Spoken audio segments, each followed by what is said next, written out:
বঙ্গভবনের 4 দেয়ালে বন্দী ছিলেন রাষ্ট্রপতি। শপথের বরখেলাপ নাকি নীরব আত্মত্যাগ? তারেক রহমানের আমলে এবার কার পালা? সময়কাল ঠিক 1 সপ্তাহ আগে পুরো দেশ তাকিয়েছিল বঙ্গভবনের দরবার হলের দিকে। এক ঐতিহাসিক রাজনৈতিক পালাবদলের সাক্ষী হল বাংলাদেশ। বিপুল ম্যান্ডেট নিয়ে দেশের প্রধানমন্ত্রী হিসেবে শপথ নিলেন বিএনপি চেয়ারম্যান তারেক রহমান। আর তাকে এই শপথ বাক্য পাঠ করালেন স্বয়ং রাষ্ট্রপতি মোহাম্মদ শাহাবুদ্দিন। সবকিছুই স্বাভাবিক মনে হচ্ছিল, একটি নতুন সরকারের যাত্রা, একটি নতুন ভোরের অপেক্ষা। কিন্তু এই শপথের ঠিক 1 সপ্তাহের মাথাতেই বঙ্গভবনের ভেতর থেকে এমন এক বোমা ফাটালেন স্বয়ং রাষ্ট্রপতি, যার কম্পনে কেঁপে উঠেছে পুরো দেশের রাজনৈতিক ও আইনি কাঠামো। তিনি গণমাধ্যমের কাছে এক দীর্ঘ ও বিস্ফোরক সাক্ষাৎকারে দাবি করেছেন, গত 1.5 বছর তিনি কার্যত নিজের বাসভবনেই এক বন্দি জীবন কাটিয়েছেন। ভাবতে পারেন, একটি স্বাধীন সার্বভৌম রাষ্ট্রের সর্বোচ্চ সাংবিধানিক পদাধিকারী ব্যক্তি বলছেন তিনি বন্দী ছিলেন। অসাংবিধানিক চাপ, তাকে অপসারণের চক্রান্ত, বিদেশ সফর আটকে দেওয়া, এমনকি ঈদের নামাজে যেতেও নাকি তাকে বাধা দেওয়া হয়েছে। তার অভিযোগের তীর সরাসরি সদ্য বিদায়ী ডক্টর মোহাম্মদ ইউনূসের অন্তর্বর্তীকালীন সরকারের দিকে। কিন্তু এই অভিযোগের পরই সামনে আসছে এক বিশাল আইনি ও নৈতিক প্রশ্ন। যখন অন্তর্বর্তী সরকার একের পর এক সংবিধান লঙ্ঘন করছিল, তখন সংবিধান রক্ষার শপথ নেওয়া রাষ্ট্রপতি নিজে কি করছিলেন? তার এই নীরবতা কি সত্যিই দেশকে বাঁচিয়েছে, নাকি এটি ছিল সংবিধান লঙ্ঘনের প্রতি এক নীরব সম্মতি? আজ আমরা ব্যবচ্ছেদ করব রাষ্ট্রপতির এই বিস্ফোরক সাক্ষাৎকারের প্রতিটি শব্দ এবং খুঁজব ইতিহাসের সেই অমোঘ উত্তর। রাষ্ট্রপতির দায় আসলে কোথায় শেষ? রাষ্ট্রপতি মোহাম্মদ শাহাবুদ্দিনের সাক্ষাৎকারটি কোনো সাধারণ আক্ষেপ নয়, এটি রাষ্ট্র পরিচালনার এক অন্ধকার অধ্যায়ের দলিল। তিনি জানিয়েছেন, গত 1.5 বছর বঙ্গভবনের 4 দেয়ালের মাঝে তিনি আক্ষরিক অর্থেই এক অবরুদ্ধ জীবন কাটিয়েছেন। তার প্রেস উইং বা গণমাধ্যম শাখাকে সম্পূর্ণ খালি করে দেওয়া হয়েছিল, যাতে তার কোনো কথা বাইরের পৃথিবীতে পৌঁছাতে না পারে। বিদেশি মিশনগুলো থেকে তার ছবি নামিয়ে ফেলা হয়েছিল। সবচেয়ে অমানবিক অভিযোগটি হল, একজন রাষ্ট্রপ্রধানকে পবিত্র ঈদ উল ফিতর এবং ঈদ উল আজহার নামাজ আদায় করতে জাতীয় ঈদগাহ ময়দানে পর্যন্ত যেতে দেওয়া হয়নি। তাকে বিচ্ছিন্ন করে রাখা হয়েছিল রাষ্ট্রীয় বিজয় দিবস ও স্বাধীনতা দিবসের অনুষ্ঠান থেকেও। আর এর চেয়েও ভয়ঙ্কর ছিল তার চিকিৎসার অধিকার ক্ষুণ্ণ করা। বাইপাস সার্জারির মতো এক জটিল অপারেশনের পর ফলো আপের জন্য তাকে সিঙ্গাপুর ন্যাশনাল ইউনিভার্সিটি হসপিটালে যেতে দেওয়া হয়নি।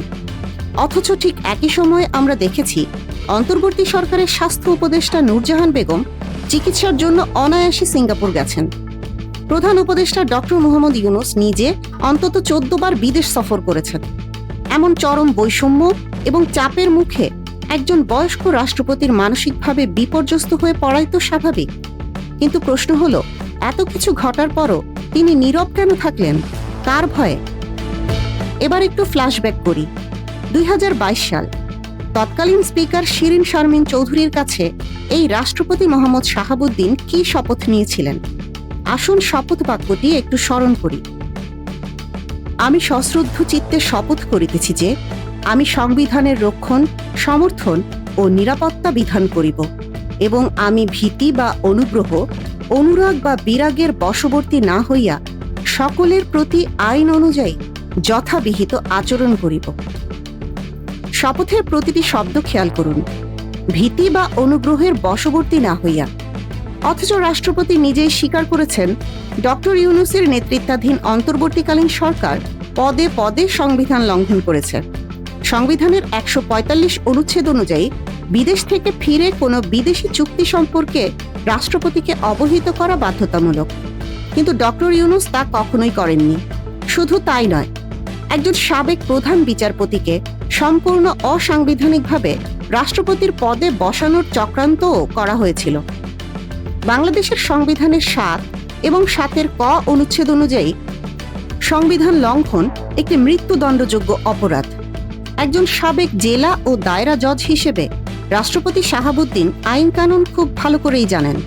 সংবিধানের 48 অনুচ্ছেদ তাকে সংবিধান রক্ষার প্রধান দায়িত্ব দিয়েছে।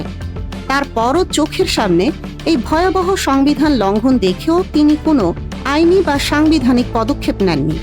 তিনি বলেছেন, আইনি জটিলতা এবং বুমেরাং হওয়ার ভয়ে তিনি মুখ বুজে সয়ে গেছেন। একজন বিচারক ও আইনজ্ঞের এই নীরবতা কি শুধুই অসহায়ত্ব, নাকি বাস্তবতার কাছে চরম আত্মসমর্পণ?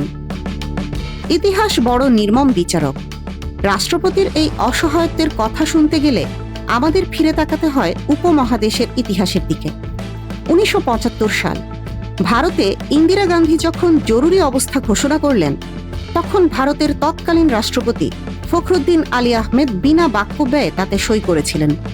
এই একটি সইয়ের জন্য ইতিহাসের পাতায় তাকে আজীবন বিতর্কের মুখে পড়তে হয়েছে। অন্যদিকে 1999 সালে পাকিস্তানের জেনারেল পারভেজ মোশাররফ যখন ক্ষমতা দখল করেন, তখন তীব্র চাপের মুখে পদত্যাগ করতে বাধ্য হন রাষ্ট্রপতি রফিক তারার। দুটি ক্ষেত্রেই রাষ্ট্রপ্রধানরা সংবিধান রক্ষার বদলে বন্দুক বা রাজনৈতিক চাপের কাছে নতি স্বীকার করেছিলেন। বাংলাদেশের রাষ্ট্রপতি শাহাবুদ্দিনও কি ঠিক সেই একই পথের পথিক হলেন? তিনি কি প্রতিষ্ঠান গড়ে তোলার বদলে নিজের ব্যক্তিগত সুরক্ষাকেই বড় করে দেখলেন? এখানেই তৈরি হয়েছে এক বিশাল প্যারাডক্স বা স্ববিরোধিতা। রাষ্ট্রপতি তার সাক্ষাৎকারে অন্তত 3 বার দাবি করেছেন, আমার দৃঢ় মনোবলের কারণেই সাংবিধানিক শূন্যতা সৃষ্টির চেষ্টা ব্যর্থ হয়েছে এবং দেশ রক্ষা পেয়েছে। একদিকে তিনি বলছেন আইনি জটিলতা আর বুমেরাং হওয়ার ভয়ে তিনি এড়িয়ে গেছেন, মুখ বুজে সহ্য করেছেন। অন্যদিকে তিনি দাবি করছেন তার দৃঢ়তার কারণে দেশ বেঁচেছে। নীরব থেকে কিভাবে দেশ রক্ষা হয়? আর তিনি যদি এতই দৃঢ় ছিলেন, তবে ডক্টর ইউনূসের সংবিধান বিরোধী কাজের বিরুদ্ধে কলম ধরলেন না কেন? তবে একটি কথা রাষ্ট্রপতি খুব স্পষ্ট করে বলেছেন, সেই চরম অন্ধকার ও বন্দিদশার দিনগুলোতে দেশের সশস্ত্র বাহিনী তার পক্ষে ছিল। এবং সবচেয়ে বড় কথা, বিএনপির শীর্ষ নেতৃত্ব, বিশেষ করে বর্তমান প্রধানমন্ত্রী তারেক রহমান ছায়ার মতো তার পাশে ছিলেন। সেই কঠিন সময়ে তারেক রহমানের সমর্থনই তাকে টিকিয়ে রেখেছিল। এখন প্রেক্ষাপট সম্পূর্ণ ভিন্ন। যিনি তার পাশে ছিলেন সেই তারেক রহমান আজ দেশের প্রধানমন্ত্রী। রাষ্ট্রপতি এখন আর বঙ্গভবনের বন্দী নন। জাতীয় দিবসের ক্রোড়পত্রে তার বাণী সগৌরবে প্রকাশিত হচ্ছে। তিনি গণমাধ্যমে মুক্তভাবে কথা বলতে পারছেন, অর্থাৎ ভয়ের সেই কালো মেঘ কেটে গেছে। তাহলে এখন তিনি কি ব্যবস্থা নেবেন? সংবিধানে স্পষ্ট বলা আছে, সংবিধান লঙ্ঘনের ক্ষেত্রে সহযোগিতা, উস্কানি বা নীরব সমর্থন দিলেও তা অপরাধ হিসেবে গণ্য হবে। এখন তো তার মুখ বুজে সহ্য করার কোনো আইনি বাধ্যবাধকতা নেই। তিনি কি শুধু গণমাধ্যমের কাছে আক্ষেপ করেই নিজের সাংবিধানিক দায় এড়াতে চান, নাকি সংবিধান রক্ষার সেই পবিত্র শপথের প্রতি সম্মান জানিয়ে অন্তর্বর্তী সরকারের ওই সংবিধান লঙ্ঘনের বিরুদ্ধে কোনো কঠোর আইনি পদক্ষেপের নির্দেশ দেবেন? বাংলাদেশের রাজনৈতিক ইতিহাস বারবার সংবিধান লঙ্ঘনের সাক্ষী হয়েছে। ফ্যাসিবাদের যুগে সংবিধানকে ব্যবহৃত হতে দেখা গেছে শাসকদের ইশারায়। কিন্তু প্রধানমন্ত্রী তারেক রহমান এবং বিএনপি বারবার প্রতিশ্রুতি দিয়েছেন গণতন্ত্রকে টেকসই করার এবং সাংবিধানিক ধারাবাহিকতা রক্ষার। সেই নতুন বাংলাদেশে রাষ্ট্রপতির এই বিস্ফোরক অভিযোগগুলো শুধু খবরের কাগজের শিরোনাম হয়ে থাকতে পারে না। সত্য যদি এটাই হয় যে রাষ্ট্রপতির সাথে অসাংবিধানিক আচরণ করা হয়েছে, তবে তার বিচার হওয়াটা আইনের শাসনের স্বার্থেই জরুরি। আর রাষ্ট্রপতিকেও প্রমাণ করতে হবে যে তিনি সত্যিই দেশের সংবিধানের রক্ষক, কেবল একজন নীরব দর্শক নন। বঙ্গভবনের ভেতরের এই রুদ্ধশ্বাস রাজনীতির সমীকরণ, রাষ্ট্রপতির পরবর্তী আইনি পদক্ষেপ এবং নতুন সরকারের এক্সক্লুসিভ রাজনৈতিক বিশ্লেষণ জানতে চোখ রাখুন আমাদের চ্যানেলে। এতক্ষণ দেখছিলেন ইকো অফ বাংলাদেশ। প্রতিদিনের এমন নিউজ আপডেট পেতে সাবস্ক্রাইব করুন আমাদের চ্যানেল, সেই সাথে অন করে রাখুন বেল আইকন।